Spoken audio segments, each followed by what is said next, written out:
I've decided, since Dec did a top 10 Oasis songs, I've decided to do my own list. It's damn near impossible to narrow down an Oasis top 50, I'd say, never mind a top 10, so some of these choices are probably not going to be as obvious or as popular. But that just goes to show that just what a great band Oasis were. I mean, I've grew up with them, grew up on the music. It's the music's been with us through the good times and the bad, which is one of the reasons why they're my favourite band of all time. The great thing about Oasis is everybody could do a top 10, and everybody's top 10 would almost certainly be different. And it's just a testament to how many great songs that they actually had. I mean, look at the Master Plan album. All of those songs were thrown away into B-sides, and that album would probably be the biggest selling album of any other band about today. So without further ado, I'm actually going to stop shitting on and get into the actual list. It's in no particular order, but I'm going to start off with Live Forever from Definitely Maybe. What a track that is. What else can you say about it, really? It's just an absolute anthem. Vocals from Liam, bang on point. I think that's probably when Liam was at his best, in my opinion. Just listen to the Gonna Live Forever at the end of it, which he's singing and it fades out. That's just phenomenal. The chords are so simple. It's the first song I play when I pick up my guitar, actually. Solo is brilliant, and then when you listen to the lyrics, it's one of those songs that you can listen to time and time again, and you find yourself standing there if you're out on a night out in the town and it comes on, you stand there with a complete stranger screaming the lyrics to each other, and at that moment, that complete stranger will feel like your best friend in the whole world. You'll feel like you've known them for years. That's the type of song that Live Forever is. And to me, that's always going to be one of the great songs of all time, never mind from Oasis. It's one of my personal favourites.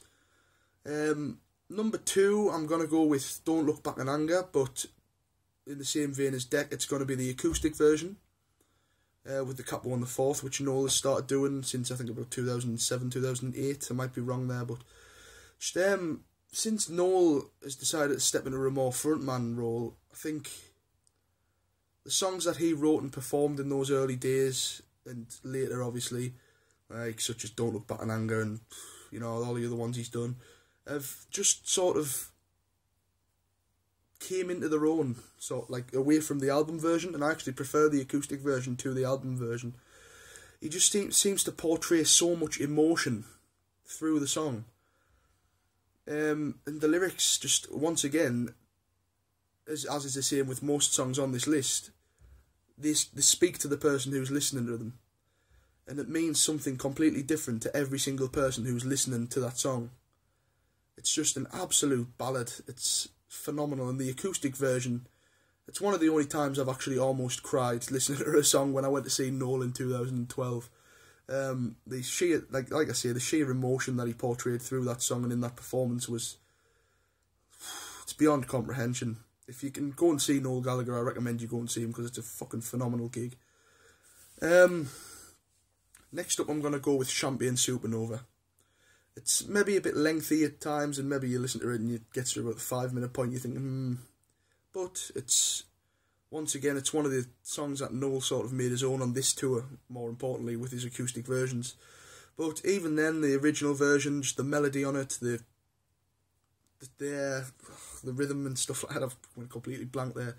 Liam's vocals, once again, phenomenal. The lyrics are complete nonsense. I mean, slowly walking down the hall faster than a cannonball. But those lyrics fit with the song, and it wouldn't be the song that it is without it.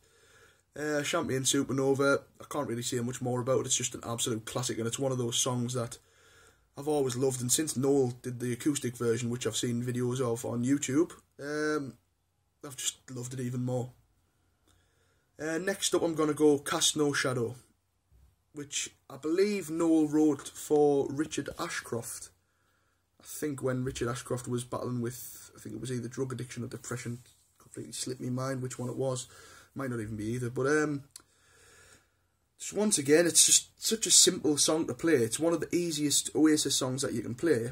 Very, very hard to sing, by the way.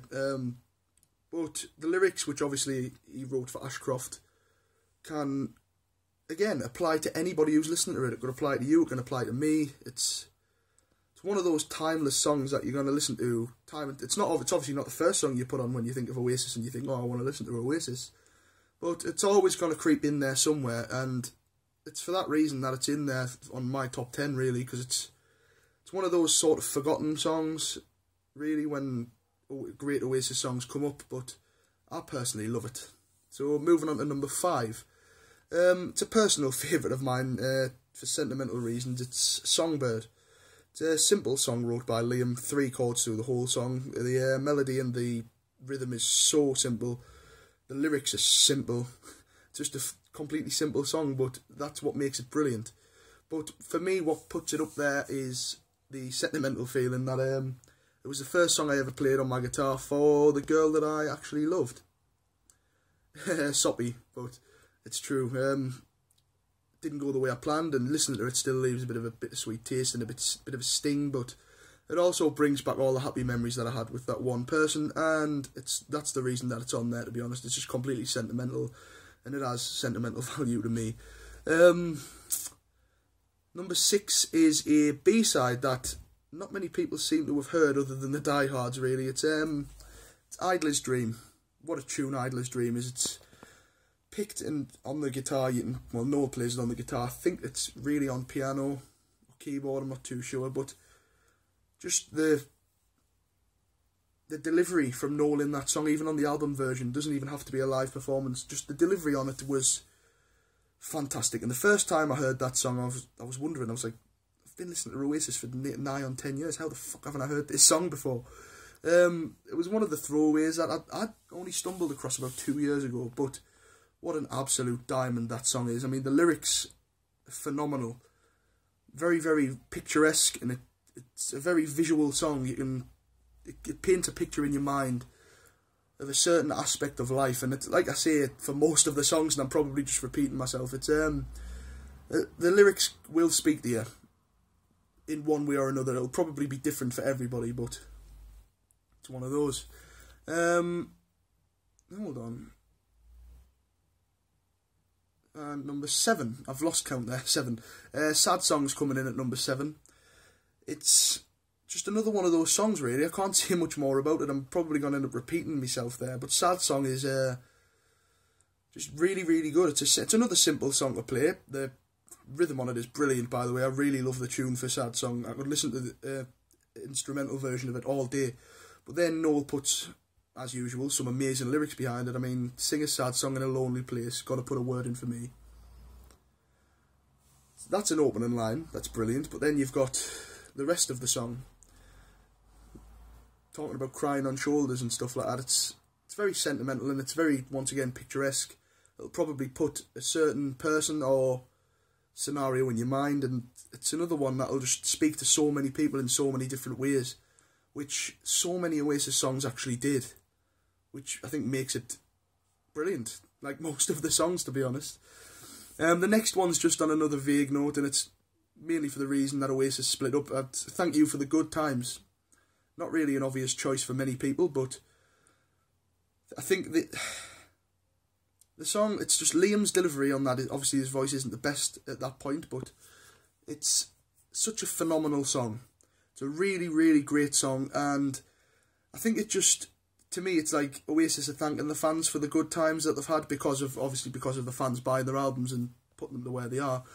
But to me, I'm sitting listening to it, and I find myself smiling because it's as if I'm saying thank you to Oasis for the good times, because I've had plenty of good times with Oasis in the background. I mean, they are the soundtrack of my life, and thank you for the good times. I just really, really do love that song. It gives me a real feel-good, like a really good feeling. It's like a feel-good factor that sort of just bursts out inside of us. It's a song that I can listen to when I'm feeling down, or when I'm at the end of a house party, or when I've come in mortal drunk from the town. I can put that on and I'm just sitting there giggling to myself in bed because it's such a great song. Coming in at number 9 is Whatever. I don't think this was actually on any album. I think it was released as a Christmas single in 95. I think it bridged the gap between Definitely Maybe and What's the Story, although I may be wrong. It's just the way Liam sings it. It's simple chords, and the delivery, it's almost as if they're just saying, go and do what you want. Nobody can tell you otherwise. go and sort your life out. It's really easy. If we can do this, then so can you. It's one of those songs that just, once again, as with many of the early songs that Noel wrote for Oasis, is just, it's phenomenal. It's such a simple song, and I think it just speaks to me in a way that whenever I'm thinking, oh, well, where do I go from here, or what can I do now? It's just one of those where it's like, go and do whatever the fuck you want. Who can tell you otherwise, you know? Nobody can tell you what you can and can't do.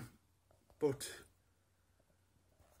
even then, and then Noel did a version of it live in 2012, which really made the song stand out for me. He had a full backing orchestra, and Noel singing those songs just puts a completely different twist on things. I mean, obviously they are his songs, so he can portray them the way they are meant to be portrayed.